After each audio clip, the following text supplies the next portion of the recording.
when it comes to building a physique that girls can't take their eyes off, so many guys are focused on the wrong part. They're focused on packing on as much muscle as possible. They're focused on bulking. They focus on getting, the strongest bench press they can.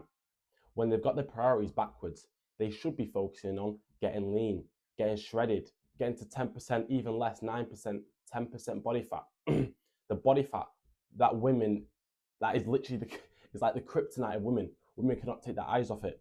When you see an hourglass, a crazy physique that a girl has, a massive ass, right, small waist, the equivalent, when you look at that and you're trying to get looks back up, you're trying to check your shoulder, right, and get a look behind you.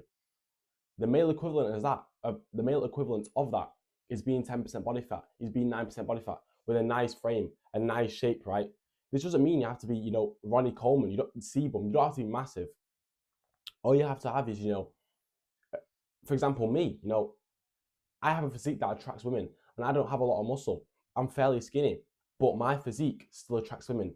And it's just about my level of body fat.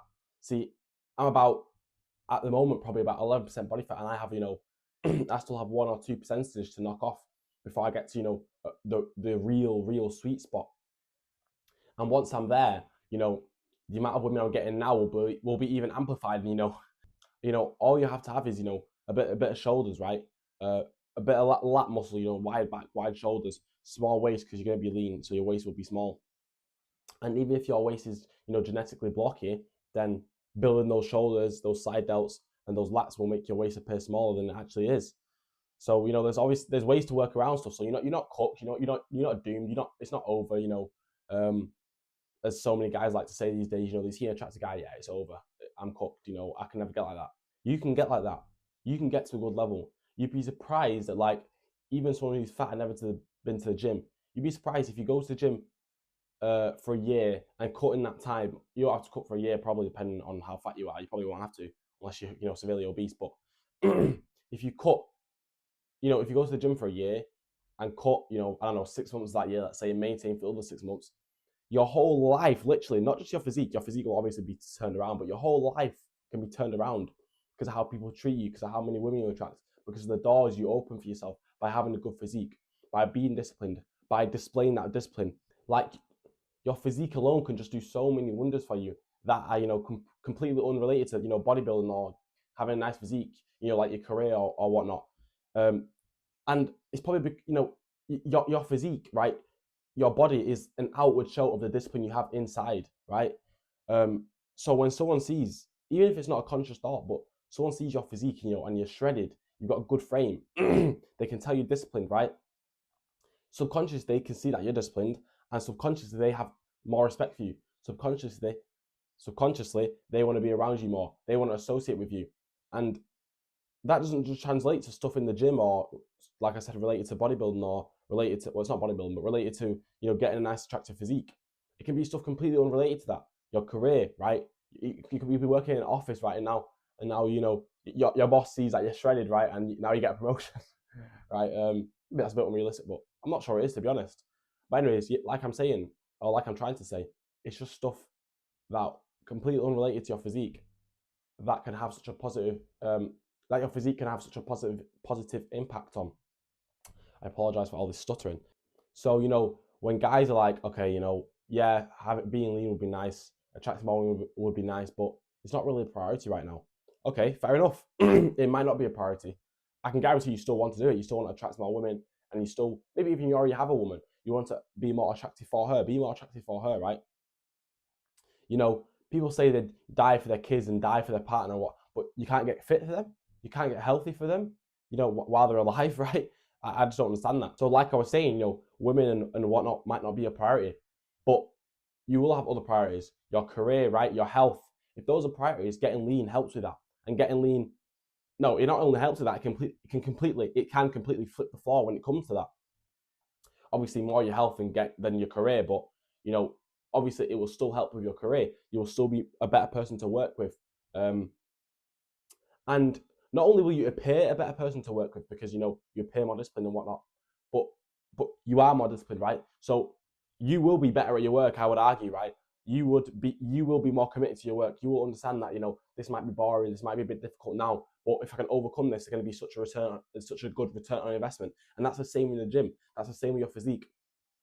You've been building that kind of train of thought. You've been building that mindset your whole time in the gym, because, you know, you've been working out, you've been maybe struggling, you've been like, okay, I'm not feeling it, I want to go home, but you've turned up to the gym anyways. You've done your workout, and, you know, after a year, you've seen the return on investment. So you can apply that thinking and apply that method really to your job or your career, or, you know, your health, or whatever you want to apply it to. You can probably apply to a lot of things you're trying to improve in, and realize that, okay, there's a tough spell now, I'm gonna have to overcome this, and I'm gonna be so much better in the long run.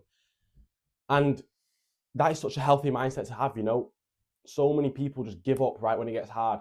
So many people, you know, go to the gym in January because it's their New Year's resolution. 2 weeks in, they quit, right? Because they don't see a difference. But you are different. We're different, right? The lean people are different, right? They understand that resisting the food and going to the gym and, you know, walking 15k or 10k steps a day, right? We understand that, yes, it's difficult in the moment. Yes, this is boring. Yes, I have to resist temptation. Yes, you know, there's pancakes in the fridge downstairs. There's literally pancakes in my fridge downstairs, which last night, little story, I mean, it's not really a story, it's a couple sentences. Last night, you know, my mum's cooking pancakes downstairs. I can smell them, you know. Oh, bro, there's like marmalade and jam on them and stuff, bro. I had to lock myself in my room so I don't go and devour them, because honestly, I had like 200 calories left for the day, and I was planning on just frying some eggs to make up my calories. And then, you know, there's fluffy pancakes downstairs which are like infiltrating my nostrils, and I literally like have to, you know, lock my door and open the window and just stare, you know, just sit on my phone, or what was I doing? I think I was reading The Courage to Be Disliked, actually. I was just trying to see if I can apply any of that to this video, but, you know, maybe I haven't understood it that well yet. Anyways, I'm waffling, but that discipline, right, of resisting those pancakes, I don't know what I was even saying before that, but what I'm just trying to say is the return on investment is so worth it. The discipline you gain from that is so worth it. The discipline that you can apply to other areas and other aspects of your life is so worth it. And just getting lean will literally fix all your problems in life, let's be honest. Like, if you're 20% body fat and you go down, obviously that's, yeah, well, if you're 20% body fat and go down to 10%, oh my gosh, like, I feel like going from 11 to 10 or 11 to 9 is going to like change my life completely. Imagine 20 to 10. Oh my gosh. Like, yeah, what can I say? It's going to be a completely different. It's going to be a complete difference. It's going to be night and day, you know. And why wouldn't you want to do it? You know, like I said, it's going to be hard, whatever, mate. You have to grab your balls, right? You know, you have to have some courage, right?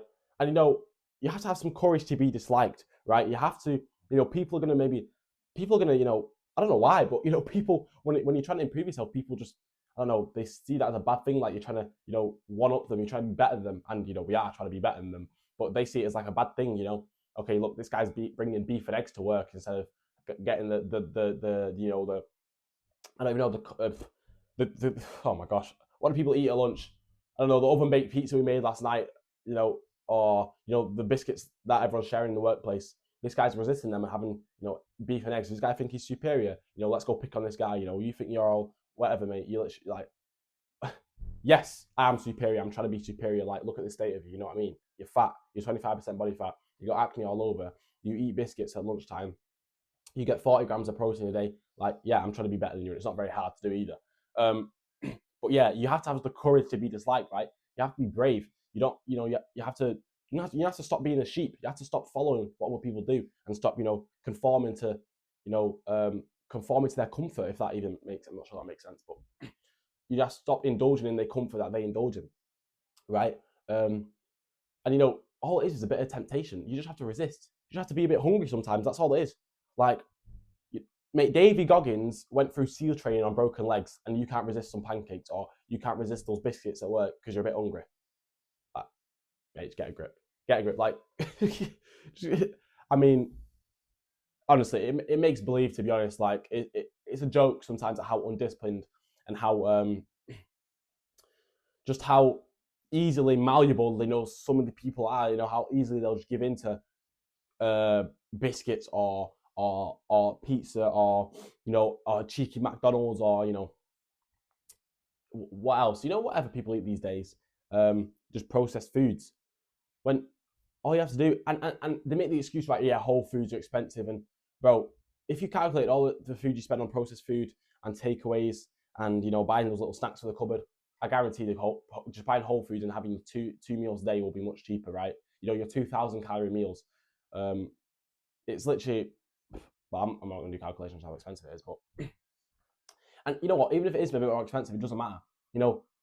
A quote I like to no, it's not a quote. It's kind of saying I say in my head. You either pay the farmer or pay Big Pharma, right? What I mean by that is you either pay the farmer for those. Sometimes you might not actually be going to a farmer, but you get the idea. You either pay the farmer for the meat and the eggs and the raw milk and the raw honey or whatever, or you pay Big Pharma, right? You get sick from eating all these processed foods because you're not paying the farmer, and now you're paying Big Pharma because you're in hospital all the time, and they're getting money off you because you're on lifelong medication because you couldn't resist those fluffy pancakes downstairs, and just a spiral effect, and now you're dead at 55 instead of being 12% body fat at 55 and getting like 30-year-old women. So that was a kind of a fit of passion from me, but you get the idea, right? So you need to be focused on the right things. You need to be focused on getting lean, right? This was a video about being focused. It's supposed to be about being focused on getting lean, not building muscle and all that, but it's kind of spiraled into just kind of knocking processed foods and undisciplined people. But maybe I'll change the title. But you need to be focused on getting lean, right? You need to focus on resisting those temptations. Well, you don't need to be focused on resisting temptations, but you need to focus on eating those unprocessed whole foods, right? Those single ingredient foods. You need to be if you focus on discarding and just getting the processed foods out of your life, because it just makes stuff so much harder.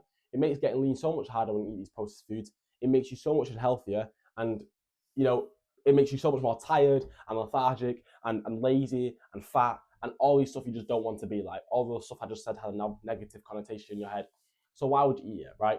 Because I can't resist temptation, because it's tasty and it's going to be 5 minutes of pleasure. You're gay, mate. You're gay.